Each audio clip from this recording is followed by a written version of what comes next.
Todos os animais, e se existem exceções, nós desconhecemos, se comunicam fazendo uso do som. Nós emitimos ondas sonoras e quem está nos ouvindo recebem essas ondas sonoras e processam. De alguma forma, o corpo humano é capaz de transformar energia mecânica levada pelas ondas sonoras, pelo som, para o cérebro. Na verdade, é um processo de conversão de energia mecânica em energia elétrica. Mas isso deverá ser discutido quando abordarmos a audição. Em primeiro lugar, o que são ondas sonoras? Bom, nós devemos talvez começar com um exemplo muito simples. Eu pego uma vara e posso movimentar essa vara. Ao fazê-lo, estaremos golpeando o ar, produzindo ondas sonoras. No entanto, nós só vamos conseguir ouvir o som quando aumentarmos a frequência da vara. Som é isso. Perturbações envolvendo a pressão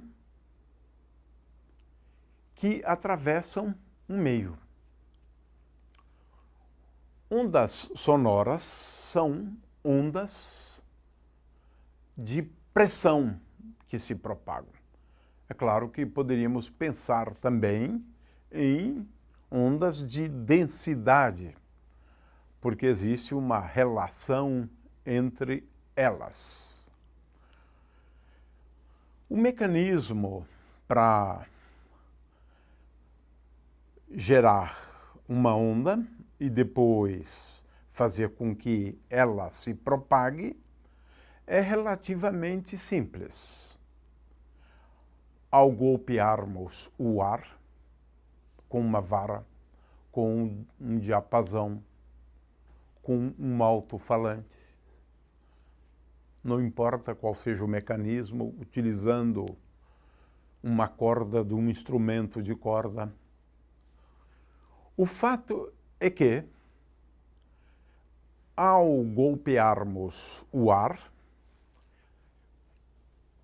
ele vai aumentar a pressão numa determinada região ou a densidade nessa região.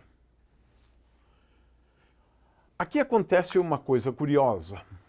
Ao aumentarmos a densidade, o que está acontecendo, olhando agora para o nível atômico, analisando a estrutura da matéria?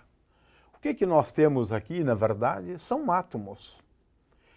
E quando nós aumentamos a densidade de átomos ou aumentamos a pressão naquela região, porque existe uma relação entre elas, os elétrons se deslocam ligeiramente a partir das suas posições de equilíbrio.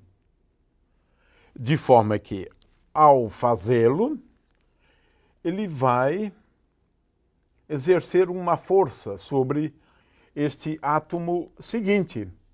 De forma que, num instantezinho subsequente, este átomo se desloca para a direita E este aqui, a tendência dele é voltar para a sua posição original de equilíbrio. Este aqui, por outro lado, vai exercer uma força, deslocando este outro átomo da posição de equilíbrio.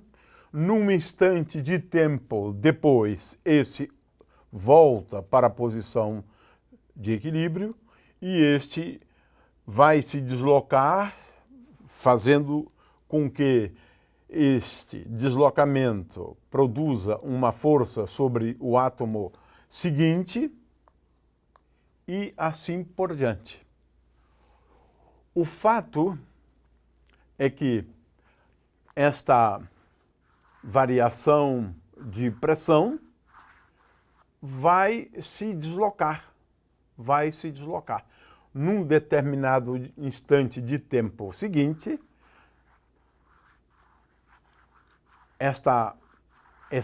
esse excesso de pressão estará localizada numa outra região do espaço. De forma que, no caso de uma onda periódica, nós temos a propagação de uma onda de tal forma a que nós tenhamos regiões onde a densidade é alta, regiões onde a densidade é baixa, regiões com densidade alta, densidade baixa, densidade alta, e assim sucessivamente. De forma que é assim que se propagam as ondas. Porque nós temos, nesse caso, ondas mecânicas, ondas que necessitam de um meio material, de átomos, portanto, de tal forma que ela possa se propagar fazendo uso de um meio material. Então, as ondas sonoras são ondas mecânicas, onde essas ondas fazem uso do meio para se propagarem. No entanto, o meio se movimenta muito pouco. Ele não acompanha a onda. De forma que as ondas sonoras, elas transportam energia fazendo uso de um meio material, mas sem transportar junto o meio material.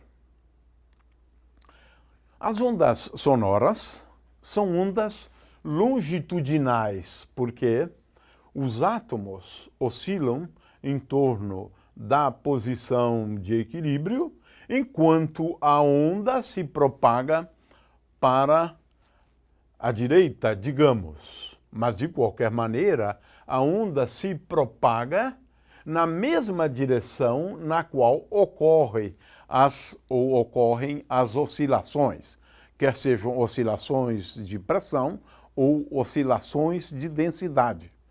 De forma que essa é uma segunda característica importante das ondas. Ondas mecânicas, ondas longitudinais, porque o ar não suporta ondas transversais. E, finalmente, poderíamos classificar essas ondas como sendo ondas elásticas. Sim, as ondas sonoras são ondas elásticas. O que nós estamos querendo dizer com isso? É que nós vamos deduzir a equação de ondas, levando em conta que o meio é um meio elástico. Vamos definir isso de uma forma um pouco melhor. Um meio é dito elástico se uma variação do volume dividida pelo volume, Portanto, é uma variação percentual, é tal que a relação dessa variação de volume percentual é igual a uma constante, e nós vamos chamar essa constante aqui de K, vezes ΔP. Ou seja, uma variação da pressão, podemos escrever assim, uma variação da pressão, me leva a uma variação do volume, e essa variação é uma relação linear, porque essa constante aqui é uma constante K, é a compressibilidade ou o módulo de compressibilidade do fluido, ou também, no caso de um sólido, vale a mesma coisa, de forma que ΔP, uma variação da pressão no fluido, me leva a uma variação do volume, dividido por V, portanto, uma variação percentual de volume, de tal forma que esta relação é uma relação linear. É, portanto, a lei de Hooke, né? Agora, para um fluido que será admitido, e esta relação, nós utilizamos, né, na dedução da equação de ondas. Podemos também escrever como sendo igual a menos B. B agora é o coeficiente ou a constante elástica, né, do fluido ou do sólido, menos B vezes ΔV sobre V. O sinal menos é fácil entender. Um aumento na pressão, se ΔP for positivo, a gente espera que isso acarrete uma redução do volume. Se eu comprimo, eu devo reduzir o volume.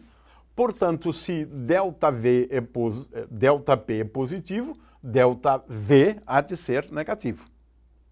Essa é a razão para esse sinal aqui. De qualquer forma, nós vamos admitir, né, que o meio é um meio elástico. Essa é a definição de meio elástico. É um meio para o qual vale estas relações lineares entre variação de pressão e variação de volume. É por isso que dissemos antes que a gente tanto pode ver uma onda como sendo uma onda de propagação da pressão, como também de propagação da densidade. Por quê a propagação da densidade? É porque, na verdade, nós podemos escrever isto aqui, mas agora em termos da densidade, como sendo igual a B vezes Δρ sobre ρ, agora com o sinal mais, Consequentemente, nós vamos deduzir a equação de ondas para as ondas sonoras, admitindo que o meio seja um meio elástico. Para um meio elástico, valem estas relações aqui. Então, as ondas sonoras são ondas mecânicas, admitido que o meio é um meio elástico, e são ondas longitudinais. Estamos falando das ondas sonoras de uma maneira geral. E som? Bom, som é diferente de ondas sonoras. Na realidade, nós classificamos em 3 tipos, ou se quiserem, categorias, né? Temos, em primeiro lugar, o infrassom,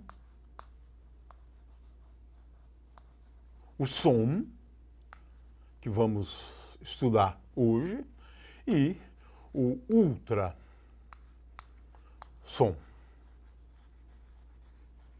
Ora, a distinção tem a ver com as frequências das ondas sonoras. Eu quero lembrar que uma onda harmônica, ela é caracterizada pela frequência da onda harmônica. Claro que ela pode ser caracterizada também pelo comprimento de onda. Mas, de qualquer maneira, som é uma parte do espectro das ondas sonoras, de tal forma que a frequência dessas ondas esteja compreendida num intervalo de 20 Hz até 20 mil Hz. Um intervalo, portanto, muito grande. Veja-se que, no caso da luz, a luz é uma parte do espectro eletromagnético, mas veja que, no caso da luz, a diferença entre o mínimo e o máximo não passa de 2.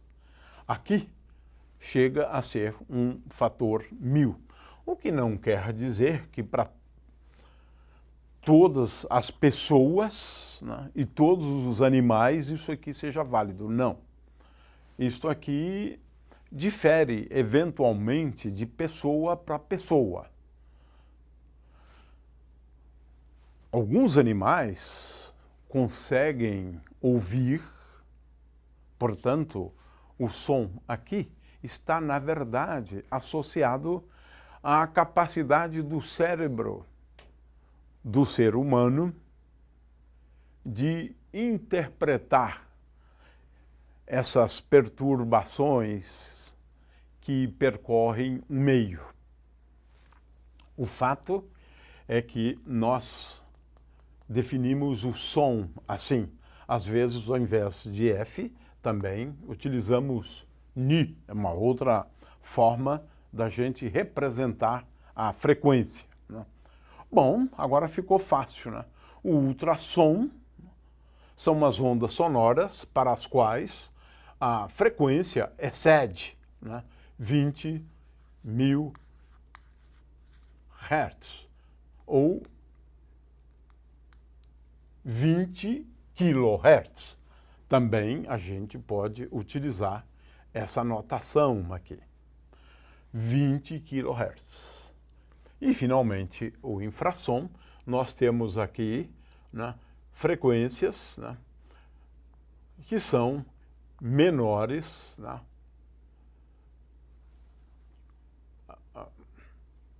de forma que essas frequências são menores do que 20 Hz. Né? Ora, a gente faz uso não para nos comunicarmos, porque nós nos comunicamos por meio das ondas sonoras dentro desse espectro. Nos comunicamos emitindo e processando sons. Mas existe utilidade também para outras ondas sonoras nessa região do ultrassom. Um bom exemplo, esse aqui se tornou muito popular, é no diagnóstico médico. Fazemos uso do infrassom, fazemos uso do ultrassom para a gente produzir imagens. Agora nós já estamos falando de frequências de algumas dezenas de megahertz. 1000 vezes, portanto, uma frequência 1000 vezes maior do que esta.